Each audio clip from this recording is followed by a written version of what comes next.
Hello, everyone. Welcome. I think this is the most colorful I've ever been on this channel. So today it is hot, okay? It is the middle of summer. It's like 31 degrees outside, maybe 33. I don't really know. Too hot, in my humble opinion. And because of this video, I just put up the blinds so the sun is actually enlightening me, and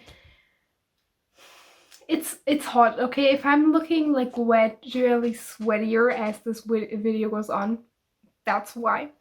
So I don't want to waste any more time. Let's get into the wrap up. So I read 3 physical books this month, sneak peek, and 1 ebook that I'm also going to talk about. And I'm just going to go in through these in the order that I read them in. So the first book I finished this month was I Lived in Shanghai by Kaja. Kubicka? That's a Polish name, I have no idea. This is what the cover looks like. It is very pretty. It is a self-published book. And for self-published, I've never owned a self-published book before, so I don't really know what like the standard is. But this is very nice quality, like the writing and stuff is very nice. There are some inconsistencies with how the Chinese writing in this looks. And there's also a spelling error, like literally on the front page, because this isn't the character for Hai. That's the wrong character. On the cover it's the right character, but it is in the book, which I just found kind of funny. So this one is about a student that goes to China to study Chinese. She, like the author, after she graduated high school, she didn't really know what she wanted to do, so she decided to spend a year in Shanghai studying Chinese. And she wrote a book about all the complications and excitements that kind of came with that journey. Kaja is a YouTuber as well. I leave her channel down below, and she does a lot of travel content. And so I had recently gotten like low-key upset with her videos again. And I basically binge-watched every single video she's done about this book. And then obviously I wanted to read the book. So I purchased it. I got the physical copy because I'm not messing with Kindle format. Like, I'm not about to read a whole last book on my laptop. I'm very sorry. And also I thought it was pretty and I wanted to support her, okay? Don't come at me. Yeah, so in the writing, you can definitely tell that Kaja is a YouTuber. Oftentimes this felt like I was watching a vlog, or a story time or something of that kind. Like, this reads like a very long script for a YouTube video, and that by no means is a bad thing. That means just that it's very fast-paced, that there's no bullshit whatsoever, and that it's also very well structured, in my opinion. I was reading this pretty much in one day, like in one go, just blasted through the whole thing.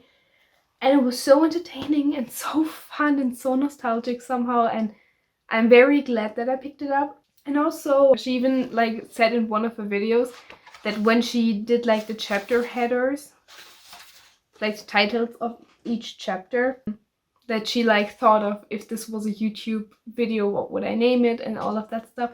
And that's really cool to see, especially if you know her and if you watch her channel. My only kind of quarrel with this book, which is not really her fault, is just the fact that there was no editor. At times you could definitely tell that this book could have improved so immensely if there had been a professional editor behind it. Literally on the first page, I just took out my pen and just edited because I can. This is my copy, fight me. And it starts with, it was Friday and I had no plans. That is a weak first sentence for a book about Shanghai. I'm sorry, it's just the truth. And the page goes on and it becomes very interesting because she goes on about the weather, the pollution levels, and all of that stuff. And only on that first page you could already tell that there was so much wasted potential or non-utilized potential in the story, because she was pretty much the only one editing it. I think there was a beta reader, but yeah, this would have benefited from a professional editor. But honestly, which book wouldn't have? Like, even books that did have professional editors, like Twilight had editors, and like, you know. So for the fact that she self-published this essentially on her own and originally wrote it in Polish and then had to translate it to English and everything. This is a pretty damn good book about Shanghai. And I would definitely recommend if you essentially want to read a very long and fun travel blog. Next up, we have the ebook. I'm not sure where I'm going to put the cover. It's going to be somewhere here. I read Red Dust by Ma Jian. A lot of China books this month. I'm not sure how that came to be. I have a bone to pick with this one, okay? Because this book has one of the most interesting subject matters I have ever read about, and I'm pretty sure I will ever read about. I think in terms of just concept and how interesting it is, this is probably like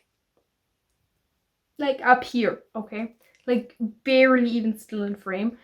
And this book, let me tell you what it's about first before I go on with the rant.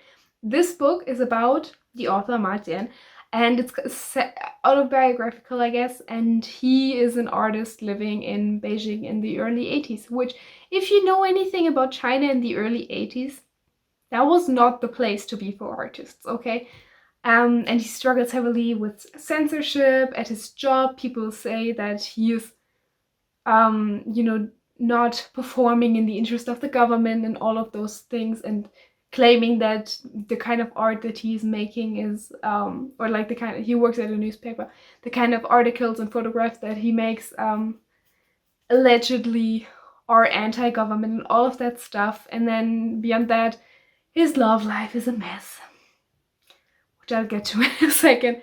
And his ex-wife and his daughter, they live far away, and he doesn't really see his daughter. And when he does, it's always like, well, I'm not her mother. There's so much that she's missing that I can't give her. So needless to say, he isn't exactly thriving in the environment he is in. And so he decides to, because of, his government, his villainizing of the government at work and his very inappropriate private behaviors, i.e. having friends and sometimes sleeping with women, is that much of an issue that he is now kind of faced with the fact that he might in the near future be in prison. And he's like, I'm not exactly, that isn't exactly the vibe I'm going for. So he decides to just up and leave. Literally what all of the Gen Zers and millennials are saying about their 9-to-5 jobs, he does that. He just literally, he packs a bag. He has like $30, books a train ticket, and he's gone. Nobody knows where he's to be found. And it's exciting. And from there on, he starts traveling China. He spends a total of 3 years on the road, coming near death occasionally, and just exploring this country, this deeply interesting country in one of the most interesting historic periods that it's ever gone through, in a way that very few people will ever be able to do again. And that was so intriguing. I mean, if you don't know anything about China, this isn't the book for you, because there's no historic context whatsoever. Even my recent Chinese history is a little bit rusty, so even I struggled. I had to look up a lot of things and references, but it was so worth it. And at the points where he talks about China's culture, the people that he meets, this book is so strong. He has a way of writing about the human experience and bodily functions, which good for him, I guess, in such a raw and interesting way that I haven't seen in this sense maybe ever. I think the closest that I can think of, maybe Sally Rooney. You can't really compare those two though. So in those moments where he talks about culture and the people and what it means to be part of China during this time, it is incredibly strong. Those parts are what kept me going through the entire book.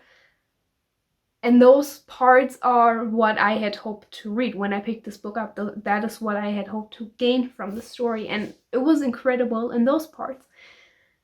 My personal issue is, I don't know if you've experienced this, but when you read an autobiographical story, the book somewhat relies on you liking the main character, like the person that it's written by, the person whose experiences we are reading from. And my man, Ma Jian, he's not pulling through. I'm sorry. He is, quite frankly, one of the most disgusting men I've ever read about. I mean, again, he writes a lot about bodily functions and body fluids, which pop off, I guess. That's just not my personal jam, but I don't have anything particularly against it. Sometimes it makes me uncomfortable, but you know. But what made me truly hate him as a person is his perception of women and the way he writes about women, and the fact that all the women he has sex with have the exact same name. They're all called Ping, and it is disturbing. And he even realizes that, like, within the book. He's like, it's so weird that all of them have the same name. And I'm like, yeah, isn't it? I'm so disgusted. I don't like using the word perverted for anything because I think it's an incredibly degrading term, but this man is a pervert. He is disgusting. Literally, I never want to meet him in my entire life, even though he's such an incredible author. No.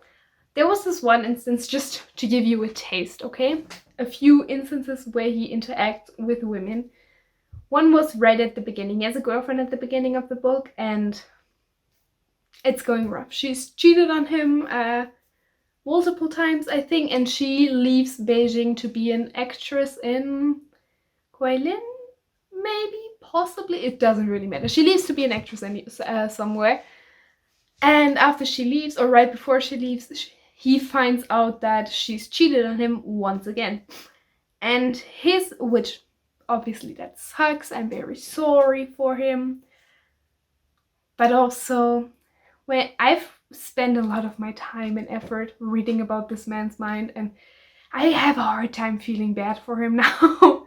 But anyway, so his slightly over-the-top reaction to this is that he writes a letter, like a physical letter, to her new boss, telling him that she's cheated on him, that she's had sex outside of marriage, or that she's had sex outside of their relationship anyway, that she's a bad role model and shouldn't be like in a TV show or in a movie or whatever, because she just stands against everything that China stands for.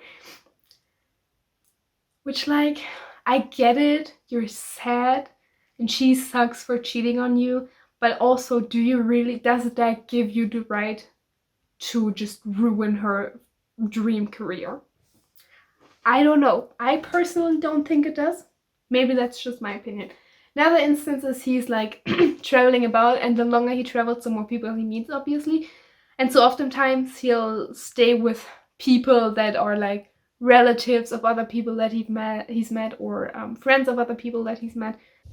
He stays with this older couple, and they have a daughter. The daughter doesn't live with them, and he is living in her room, and she's out at university, I believe, okay?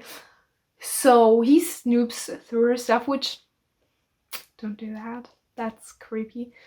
Okay, and he finds this pair of shoes. He also has a foot fetish, by the way. He finds this pair of his shoes, and he looks at them. He looks at the imprints inside the shoes, and he's like, damn. Those are like the sexiest feet soles I have ever seen. I need to meet this woman. So he like amps her up in his mind so much, and then he meets her, and he has sex with her immediately. And he does that a lot, by the way. He meets a woman, he'll have sex with her, something happens, and he goes, all women are the same. Like, none of them are actually like worth anything. And it's just like, yeah, well, maybe your taste just sucks. Maybe, since the only common factor all of these women have is you, maybe you're the issue. I hated this man.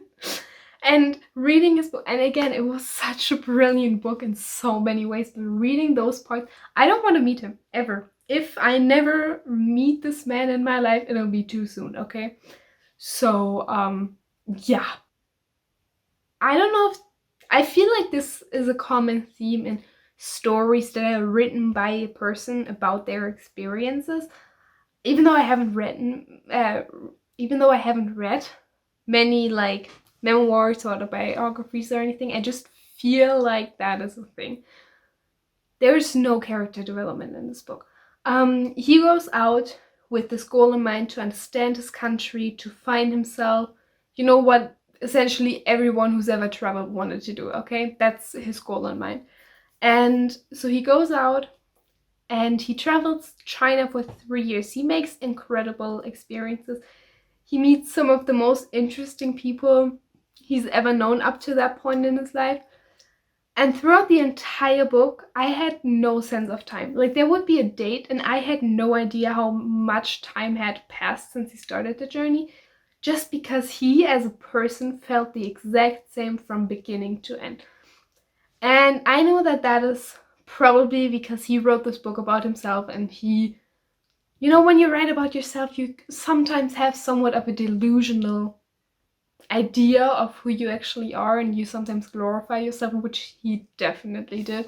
So he just doesn't go through any sense of development, and at the end of the book it felt so abrupt because he hadn't changed at all. Like, I couldn't tell this book was coming to an end by the way that he was portraying himself through the writing, which actually, by the way, this one did really well. Like, you could understand her feelings in the beginning, you could see her develop throughout the book, and you could see and understand her by the end of it. And since she's written this long after she'd actually come back from China, there's also like a reflection in the back. And it's just, that one did this whole character development, self-portrayal really well. Red Dust didn't. So, overall, enjoy it. Like, very interesting book. There's, I don't know how else to describe it to you. So interesting. And probably, since it is probably one of the only books like this, I would still recommend, but okay, let's move on, okay? Next up I have A Room with a View by E.M. Forster. This one I actually started back in April. I've annotated it, look at it. This one I started back in April, I think. And it is about a young woman called Lucy. I think she's like 19, it doesn't really matter, she's young. And she goes to Italy with her cousin, Charlotte, who we hate. I do not stand Charlotte. And they go to Italy to just spend the summer there, you know, rich people stuff.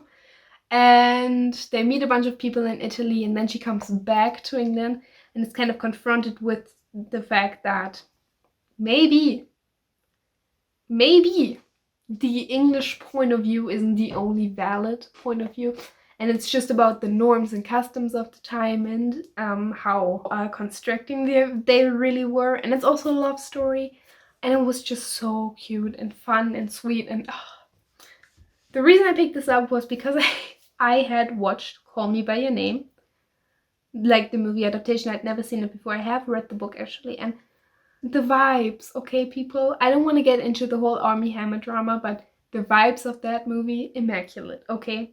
Untouched, unmatched. And I wanted a book about Italy, so I picked this one up literally the next day at the bookstore. And also I had heard great things about E.M. Forster, so I just wanted to read this, and oh boy, did I love it. E.M. Forster, this man, he is probably my new favorite author of all time, okay?